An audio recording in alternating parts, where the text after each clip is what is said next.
Hello and welcome to News in Depth here on TVP World with me, Ashim Kumar. France faces another bout of political turbulence. Prime Minister François Bayrou is likely to lose today's confidence vote, raising the prospect of either snap elections or President Emmanuel Macron appointing his fifth Prime Minister in under 2 years. Meanwhile, the Czech Republic heads to the polls on October the 3rd to the 4th, where former Prime Minister Andrej Babiš and his ANO movement lead the race. Both events carry deep consequences for Europe, the euro, and continued support for Ukraine. To explain the implications of these political shifts, we are joined by Marcin Zaborowski, Europe editor at TVP World. Marcin, hello and welcome. Thank you for having me. It's a pleasure as always, you know that. So let's start with France. 5 prime ministers in under 2 years. I mean, what is going on? Well, it's not very hugely unusual in the countries a little bit, south of a certain level. It does happen in the political history of France. It did happen on multiple occasions until the 1960s when we changed the constitution to prevent the situation like that is happening right now. So obviously this kind of a constitution that they adopted in the 1960s no longer is preventing political instability in the country.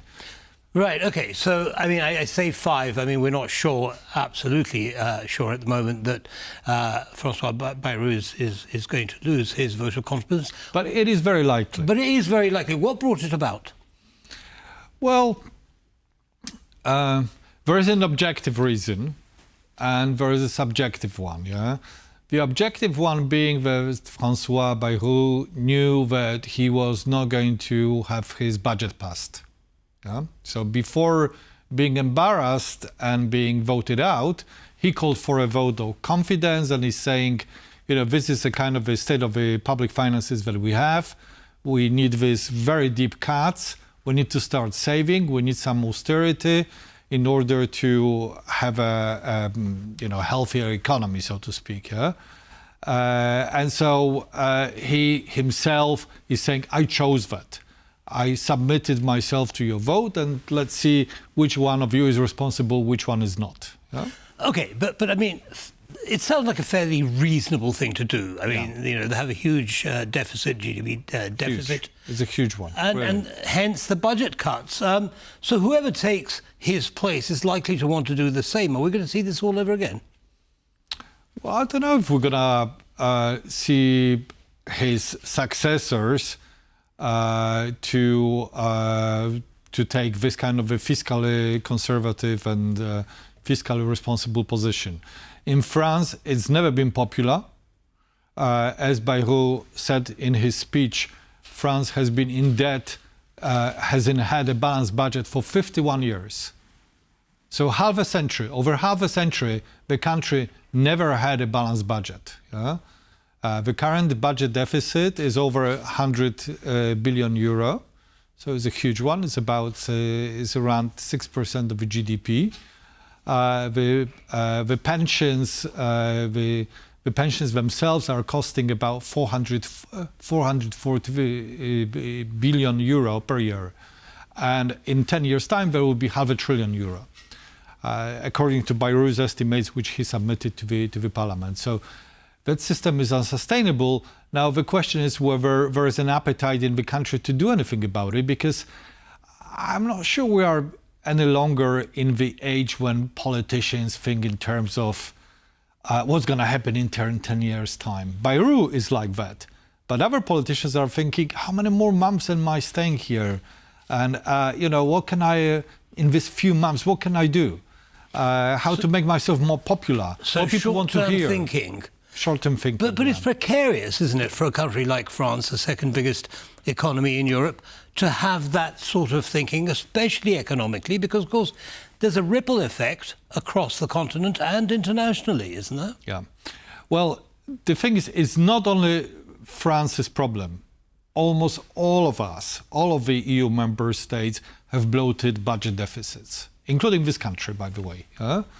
And there is no appetite anywhere for austerity, for cuts, and so on, not least because, when we went through the period of austerity after 2008 economic crisis, it bore out the wave of populism in Europe.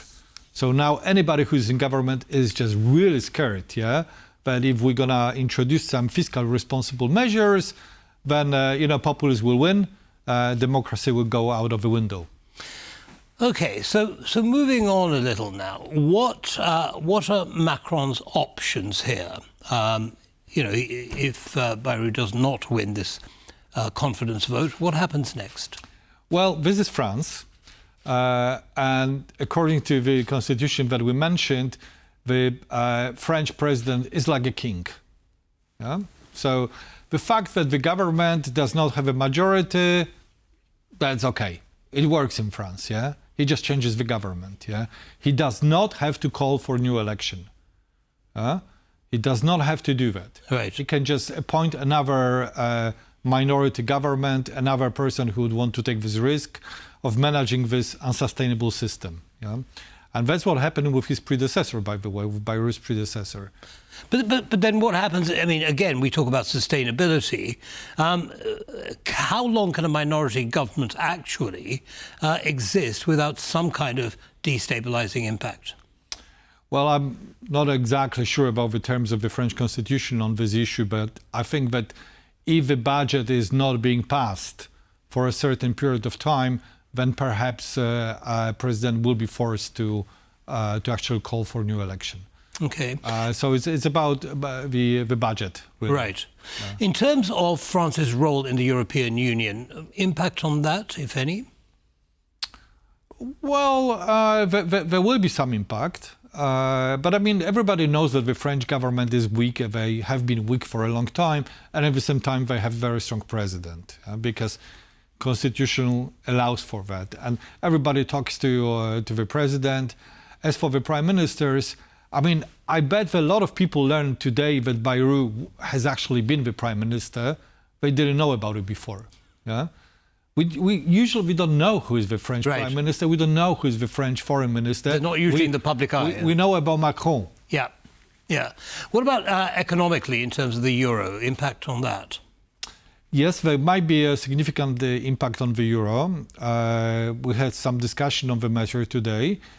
And it appears that the price, if the government collapses, which is very likely, the price of the French debt will suffer considerably. So the premium on the yields will go up, so that they will be more expensive or cheaper. I'm not sure. I'm not an economist myself. You can correct me on that. Right.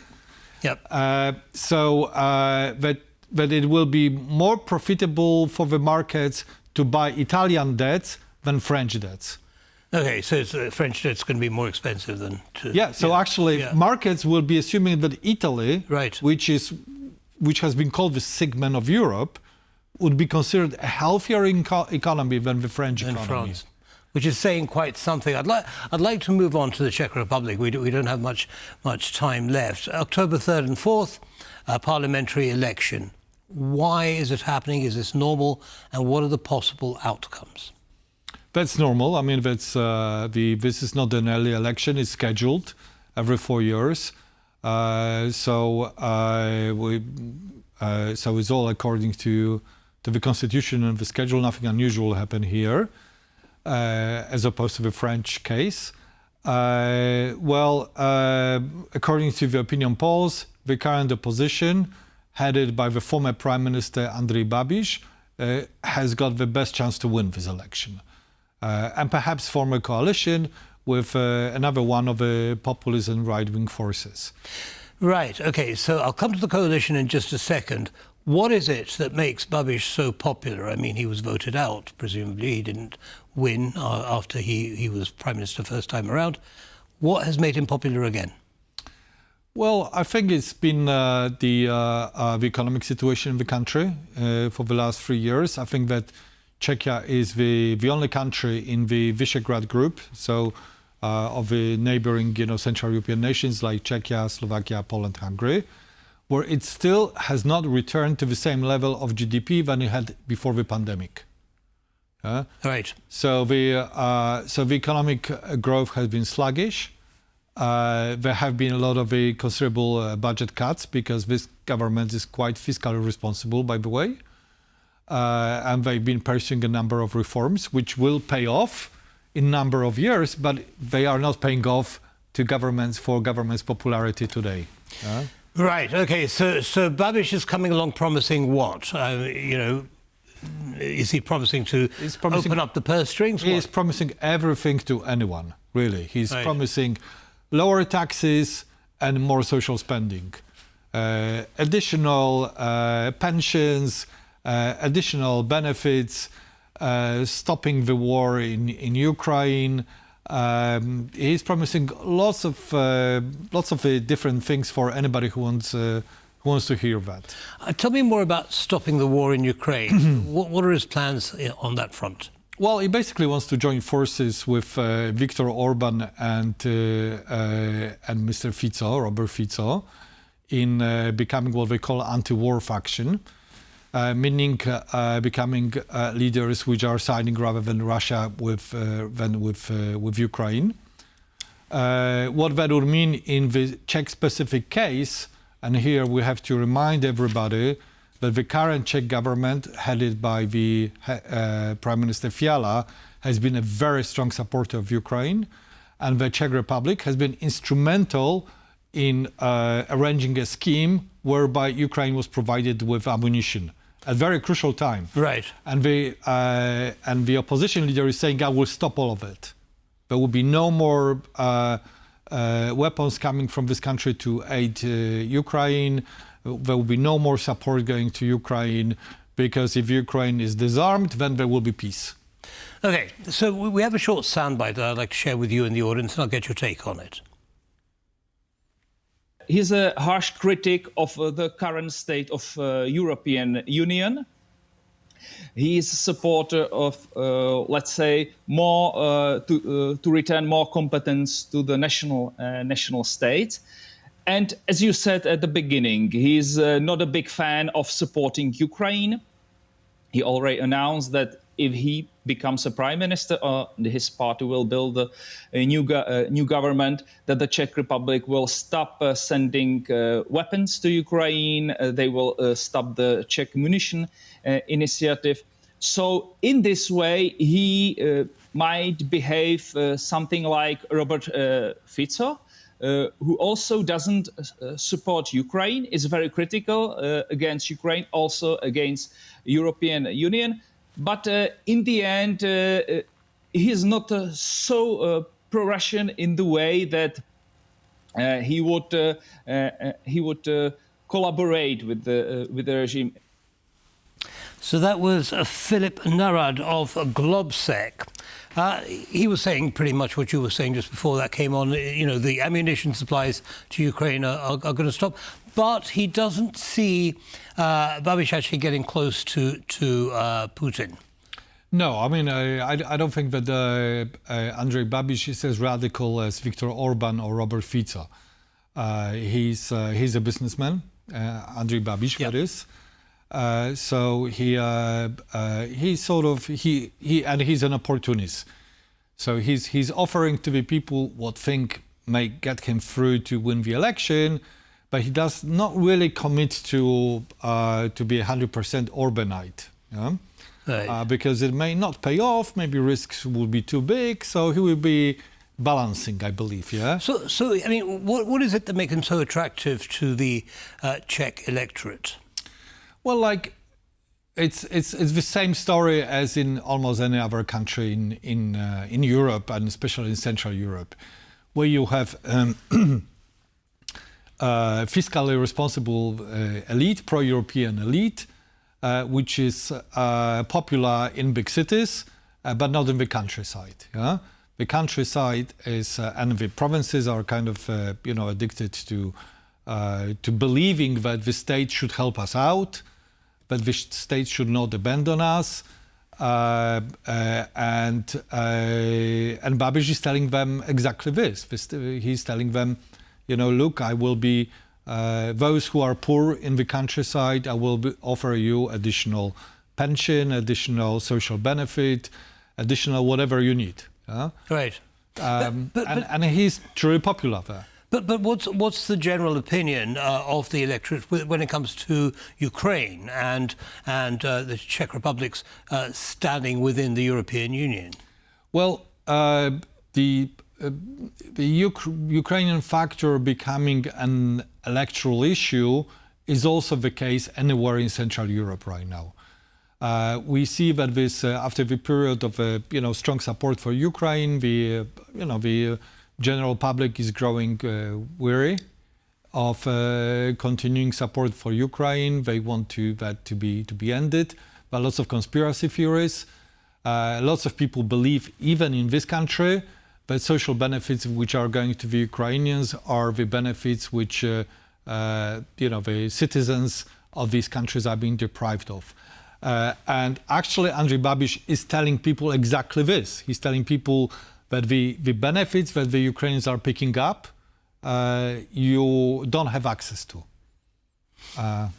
Okay.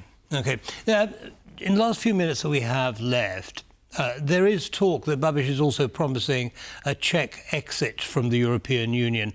How much of that is simply rhetoric, and how much of that is, do you think, a policy that he intends to implement? I don't believe that he would want to pursue an exit from the European Union. I think he, like Robert Fico or in Slovakia or Viktor Orban or Confederacja in this country, they are all talking about regaining control. They are all talking about things like stopping migration, return of sovereignty, all these kind of things that you heard during the 2016 Brexit referendum, but they usually don't go as far as to say we would leave the European Union, because all of these countries, for now, are net beneficiary from EU budget. Right. So they take more money from the EU than they put money into it. Yeah, and Czech Republic is on a border there. But still, Czechs are, for example, and Babiš knows about it very well, are economically very closely connected to the German economy. Yeah? Had the Czech Republic was flirting with actually pulling out of the EU, that would be an absolute disaster for the economy. Andrej Babiš is a businessman. Lots of his businesses make money in Germany and other places. He may be playing with some rhetoric, but he would never do that. Right, okay. In the last few seconds that we have left, I just want to get your view. I mean, we've got Hungary, we've got Slovakia, and now potentially the Czech Republic, which are actually fragmenting the European Union, especially when it comes to Ukraine, but also in other areas. How dangerous is this for EU unity? Well, this is general European trend. We do have a growth of parties which are questioning the